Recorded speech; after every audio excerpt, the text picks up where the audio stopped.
कल्पना कीजिए कोई इंसान आपके सामने बैठे हुए है, वो भी आंखें बंद करके, और कुछ ही मिनटों में आप उन्हें एक ऐसी चीज करने के लिए बोलते हैं जो शायद वो सामान्य हालत में कभी भी ना करे।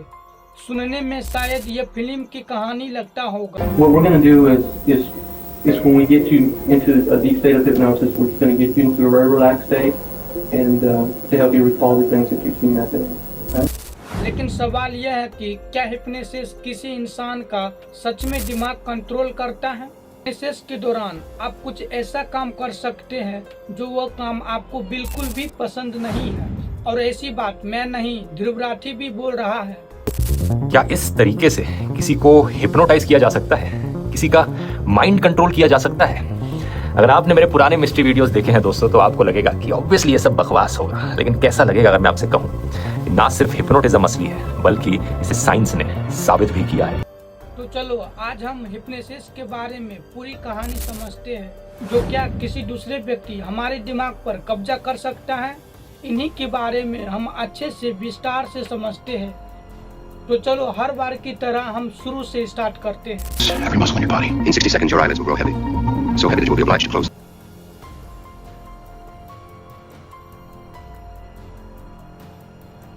सबसे पहले हम समझते हैं कि हिप्नोसिस होता क्या है। तो देखो, हिप्नोसिस कोई जादू नहीं, ना ही कोई सुपरमैन की तरह पावर होता है। The invention of anesthetics, such as ether in 1850, and then later nitrous oxide, opened the way to domination by chemical anesthesia, and medical hypnosis was forgotten. और हम लोगों को जो फिल्म में दिखाया जाता है, क्या वो सच होता है?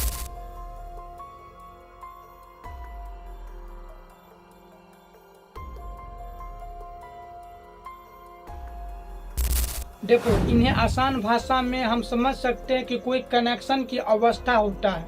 तो देखो, जब हमारा ध्यान किसी एक चीज पर बहुत ज्यादा देर से केंद्रित हो जाता है, तो आसपास की वस्तु पर ध्यान हमें कम हो जाता है, और इस अवस्था का इस्तेमाल हिप्नोटाइज करने में किया जाता है। लेकिन यहाँ सबसे बड़ा सवाल ये उठता है कि हिप्नोटाइज होने के बाद यह नहीं कि आपका दिमाग किसी दूसरे व्यक्ति के हाथों में चला गया। जैसे कई फिल्मों में हमें दिखाया जाता है कि किसी व्यक्ति को हिप्नोटाइज करके उनसे कुछ भी करवा सके, लेकिन असल जिंदगी में इतना आसान नहीं है किसी व्यक्ति का माइंड कंट्रोल करना। हिप्नोसिस के दौरान कोई व्यक्ति किसी दूसरे व्यक्ति को पूरी तरह अपना माइंड कंट्रोल नहीं देता। वो व्यक्ति समझ सकता है कि उनके आसपास आखिर हो क्या रहा है, वो किसी बात का रिजेक्ट करेगा या उसको सिलेक्ट करेगा, वो सब कुछ समझ सकता है। यानी हिप्नोटाइज के दौरान किसी व्यक्ति के हाथ में रिमोट कंट्रोल नहीं होता कि किसी व्यक्ति से हम कुछ भी करवा सके। अब आपके मन में सवाल ये उठ रहा होगा कि किसी व्यक्ति को माइंड कंट्रोल नहीं किया जा सकता है, तो वो हिप्नोटाइज के बाद अलग अलग अजीब तरीका से व्यवहार क्यों करने लगता है? तो देखो, इसके पीछे कई फैक्ट हो सकता है। जैसे किसी व्यक्ति के लिए इमोशन भी हो सकता है। अगर किसी व्यक्ति को पहले से विश्वास होगा कि मैं अपनी इमोशन को छुपा कर रखूंगा, उन्हें हिप्नोसिस नहीं होने दूंगा, तो उसका अनुभव काफी अलग हो सकता है।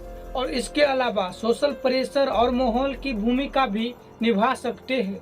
यही कारण है कि हर व्यक्ति हिप्नोसिस को एक जैसा एक्सपीरियंस नहीं देता, और हिप्नोसिस पर वैज्ञानिक रिसर्च कई वर्षों से किया जा रहा है।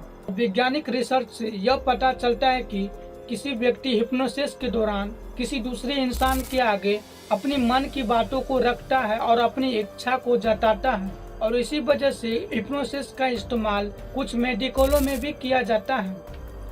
लेकिन इसका मतलब यह नहीं कि हिप्नोसिस हर व्यक्ति के ऊपर एक जैसा ही काम करता है, और न ही किसी इंसान की पूरी दिमाग को कंट्रोल कर सकते हैं।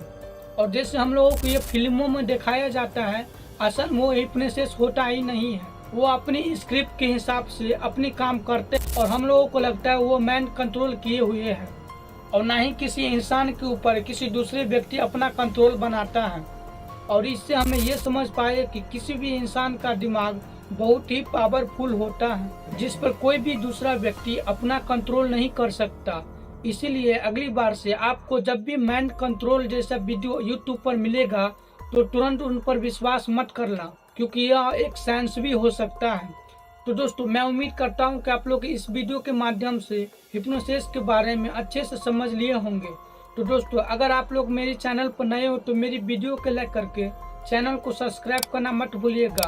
अब हम मिलेंगे नेक्स्ट वीडियो में नेक्स्ट टॉपिक के साथ। जब तक के लिए जय हिंद।